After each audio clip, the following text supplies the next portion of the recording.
ሀገራዊ መግባባት ላይ ደርሰን ዜጎች ኢትዮጵያውያን በሙሉ ኢትዮጵያ በመትባለው ሀገር ላይ ተነጋግረው ተግባብተው በጋራ ጉዳይ ላይ ተስማምተው ሀገራችን ታስፈልገናለች ብለው በጋራ መስዋዕትነት የሚከፍሉላትና ሀገራቸውን የሚጠብቁባት የሚያሳድጉባት ዴሞክራሲያዊት የሆነች ዜጎች በእኩል የሚታዩባት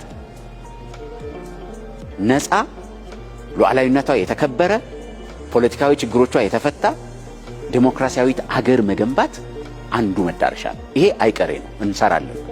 ኢትዮጵያ ከድህነት መውጣት የምትችል መሆኗን በትክክል የአፍሪካ የብልጽግና ተምሳሌት መሆን የምትችል መሆኗን የዓለም የብልጽግና አራያ መሆን የምትችል መሆኗን ያለፉት ዓመታት ጉዞ አሳይቷል። የጋራ ጠንካራ ማህበራዊ ስነ ልቦና ተጎናጽፈን የማንለያይ በጋራ የምንኖር አንዳችን ለአንዳችን ጋሻ መከታ የሆንን በአንድነት ቆመን በዓለም አደባባይ ፊት ለፊት በአንድነታቸው ከሚታወቁ ህዝቦች ውስጥ አንዷ ሀገር ኢትዮጵያ እንደምትሆን ምንም ጥርጥር የለኝም።